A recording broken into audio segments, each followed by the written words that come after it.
In Rocky Point, Mexico, I'm Rosa Román, and this is New Mexicast.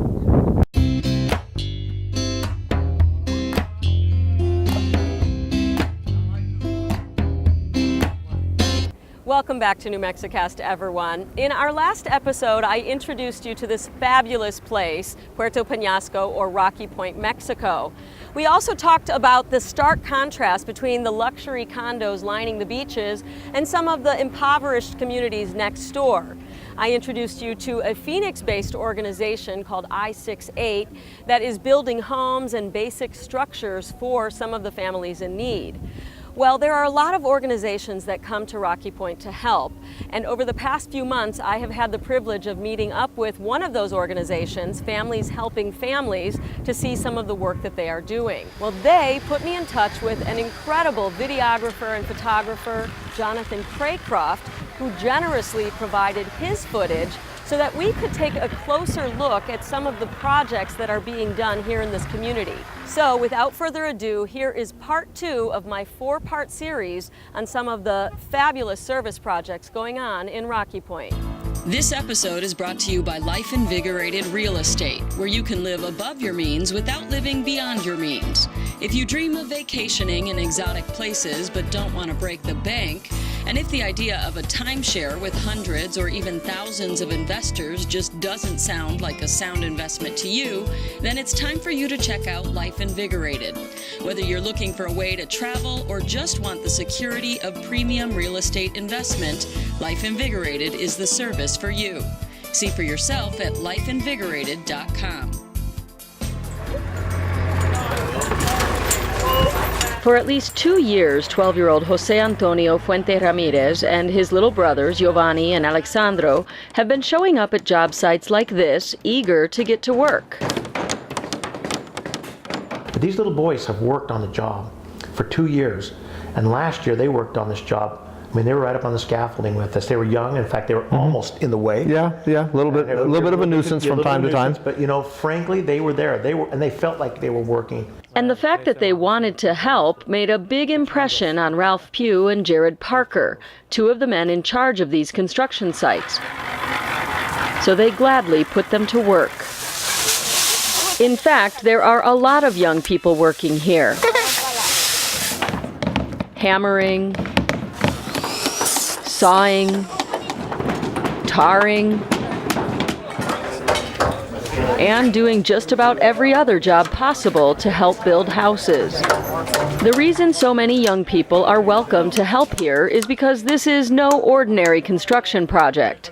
It is a mission trip by an American nonprofit group working to transform the impoverished communities of Puerto Peñasco, Mexico, or Rocky Point, one nail at a time. Families Helping Families is really the vernacular for the company, and that's the name we go by, and it has a tradition of building homes for needy families in Rocky Point, Mexico, and it combines the volunteerism and financial contributions of United States citizens predominantly who want to spend their time and money to improve the lives of our Mexican friends down here in Rocky Point.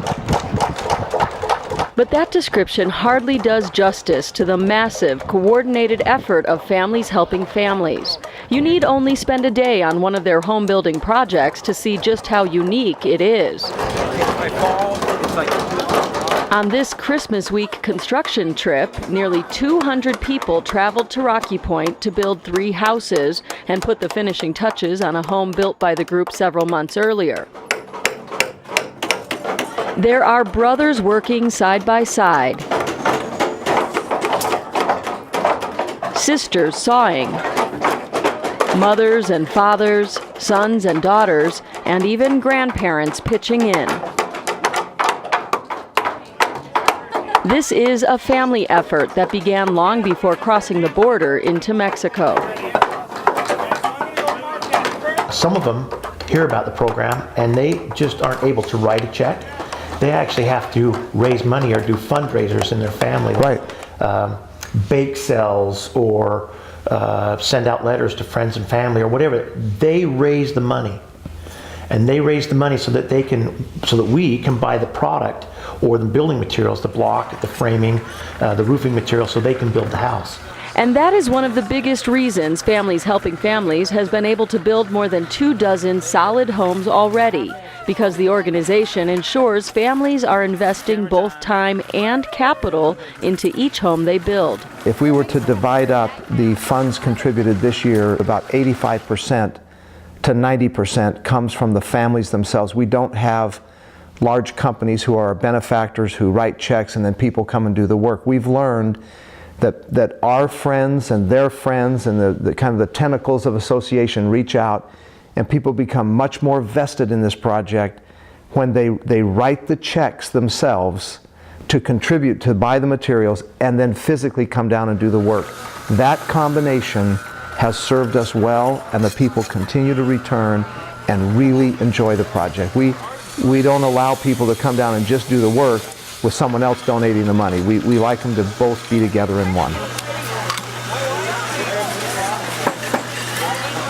In fact, every person on this job site has contributed something monetarily toward the homes they are building, either from their own private funds or fundraisers they've held back home. Everyone, that is, except Jose Antonio and his brothers. Their physical labor is literally all they had to give.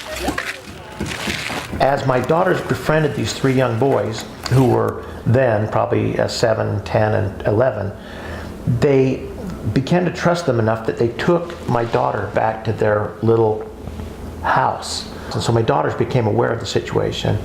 And then that's when we all collectively, probably about a year later, went by and looked at their house. This is the wash area where they can wash their clothes.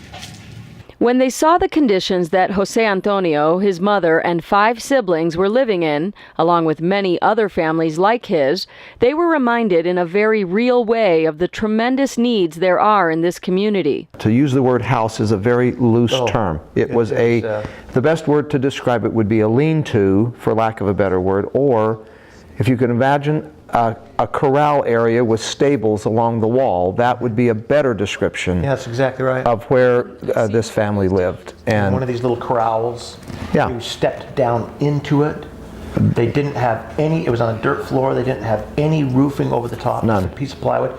They actually put clothes up on the roof to absorb the water so it wouldn't leak in. But it was down in a hole, so any water that came into there didn't have any way to run off. It stayed in there. It was moist and damp. And well, and a common, what we would affectionately call an outhouse, or latrine, a common outhouse for about 6 different groups of people living there, a common wash area that was deplorable, and not much in the way of personal hygiene or privacy.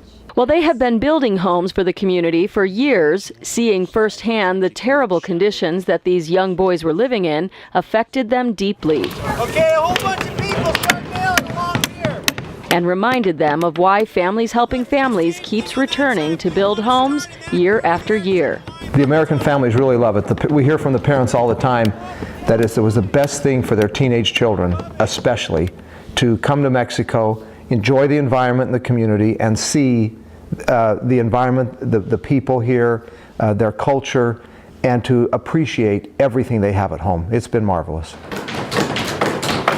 But as important as the home building is here, it is the bridge building, from one family to another, from one community to another, that is having the greatest impact of all. When the kids first meet you, you are a friend. Well, first you're a stranger, then you become a friend. But then they start saying to you, we are no longer friends, we are family. And so when they call you abuelo, you know you've gone from being a stranger to a friend to family, and it's pretty tender. In Puerto Peñasco, Mexico, for New Mexicast, I'm Rosalinda Román. Coming up on our next episode of New Mexicast, part 3 of this special 4-part series on the service projects that are being done here in Puerto Peñasco, Mexico, including a chance to go inside some of the homes of the people who are living as squatters along the railroad tracks here. Until then, I hope you continue to enjoy New Mexicast, and thank you for all your support. I'm Rosalinda Román. Like a dream I had. New Mexicast theme song is New Mexico by Dorian Spencer. Additional support for New Mexicast provided by